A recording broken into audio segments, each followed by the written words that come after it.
I'm Kristen. I've been a police wife for 9 years and I run an Instagram page at Heels and Holster and now this YouTube channel where I talk all about police wife and dating a cop life. And I just made a few videos that were on dating a cop. I will link that in the description below. And I'm starting a new series today on police wife life and specifically police wife struggles. In this video, I want to make sure I normalize the challenges that come with this life, but I'm a problem solver myself, and so in the future videos, I will address every challenge that I talk about, and we will talk about practical steps to address them and help you to find joy in your life, which is always my goal on this page and with Heels and Holster. I'm so excited to dive in. The first one is that if you happen to be new to this life, is that dating a cop is lonely, and police wife loneliness is common. I just posted a video on Instagram where I talked about common police wife struggles, and that was the most common comment that I got back. So either just kind of really struggling with being alone a lot because of their schedules, which we'll talk about in a little bit. And they just work a lot. They work a lot more than the average person. So like you'll hear wives say 60 to 70 hours a week is normal that they're working.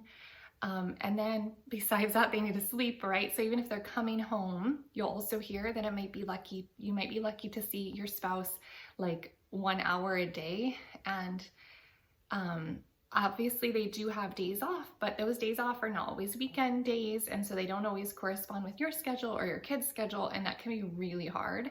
And I struggled with loneliness for a long time, and it contributed to my resentment towards my spouse.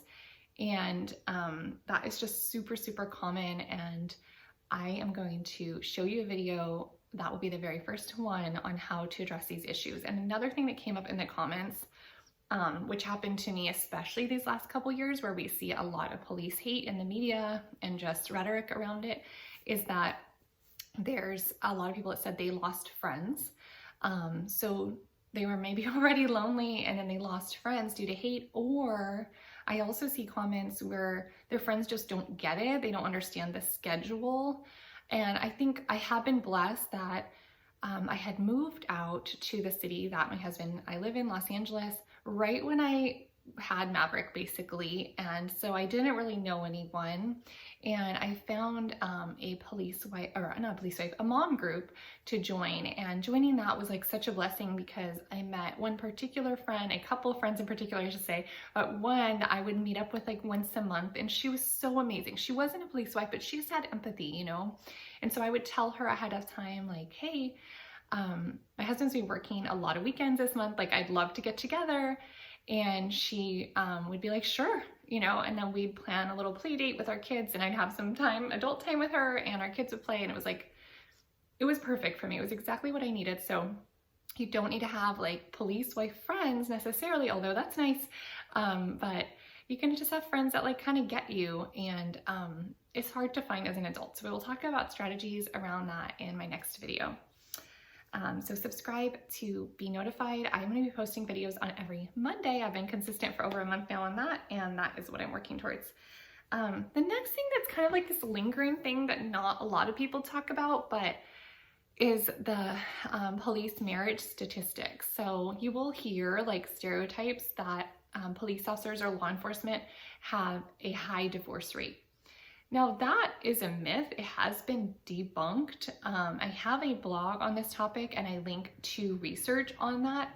And so definitely check that out if you just really want to see it for yourself. But the rates are similar to normal population or even lower among law enforcement officers in data, more recent data, which is awesome to see. And so don't let that linger over you. But I do think that I remember when Rick was going to ask me to marry him, he told me that he did not want to tell anyone from his department that he was going to ask me to marry him because he didn't want that, like, there are a lot of divorced officers and he didn't want that like negativity or the warning or anything like that. He just wanted to like live in his happy space.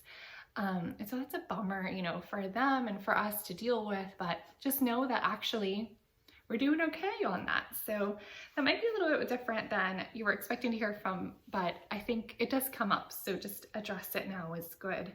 And then the next one that is really tough on us is the schedule. So I already mentioned that. Police officers work a lot of hours, so they'll work like 4 10s or 3 12s. But then if they do that, they're like, again, you'll barely see them on those days, maybe 1 hour on those days if the hours work out in your favor, because if they're working a swing shift, which Rick worked for probably 8 years until this year, he worked swing shifts. So that was like 3 p.m. to 3 a.m. He'd come home, he'd sleep. We wouldn't even see him in the morning before we'd get up for like work in school or preschool and school. My boys were younger. And then, he'd be gone by the time we come home. So we like wouldn't see him. So swing shift is rough, on those few days, and it's hard on you, it's hard on the kids. And then the other thing that comes with police scheduling is the unpredictability.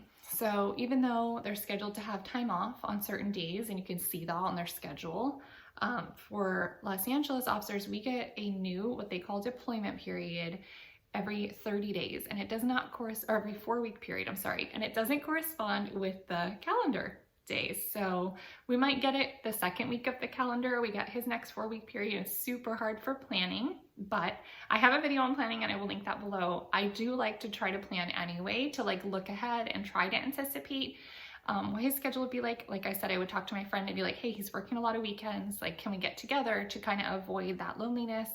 But the unpredictability comes with like just mandatory overtime if they really need someone, or it comes with court. So they could be called to court. So Rick might be scheduled to have a day off on a Thursday or a Friday, and then he has to go to court. And sometimes he would lose sleep, like he'd be working the night before, get off, and then have to go to court. And it was like awful. So when he comes home, he's just exhausted. And then a lot of times I would say like the whole next day, that whole first day off, they're like good, say he's like good for nothing. And I tell him that to his face, I'm like, you're exhausted, you know, and he needs like that recovery day. And so if he only had 2 days off, there's only like 1 day for like family time. And then sometimes he needs to run errands and just normal stuff. It's a lot. I don't want to like scare you if you're not a police wife yet. I'm just trying to normalize and let you know you're not alone. That is my goal. And to know that you could still have joy in this crazy, beautiful life is my goal as well. In addition to the unpredictability and working a lot of hours, I think it's normal to say that your husband may never be home on time. So a lot of new wives, they're like, expect their husbands to be home at a certain time. So if they get off at 3 a.m., maybe they're home by 4. Rick really helped me, my husband, to understand this more. They're one of the only kind of workforces that have to dress in and dress out, usually not on the time of the job. They don't get paid for it. So he does not, maybe some other departments do this, but he doesn't even bring his uniform home really. He only brings it home after it's all clean, but he'll take his uniform after work and put it in the trunk of his car, take it to the cleaners. Like I don't clean it, which I know a lot of wives do. So bless you if you do that. But we don't even really see it. And then usually he'll just take it back to work, put it in his locker. So it's like there for him. But it takes him about a half hour to like get that uniform, all of his gear on, all of that. I mean, maybe it's like 15, 20 minutes, but he clocks in like a half hour. So even if he ends work at 3, he's got to like get undressed and out of his uniform and all of that, and then get in his regular clothes. Then he's walking to his car, depending on if like the parking's right there. Right now he's in downtown Los Angeles and they don't have a parking spot for them, which is crazy. So he has to like walk to his car. So even if he's off on time, just know that there's that like changing time.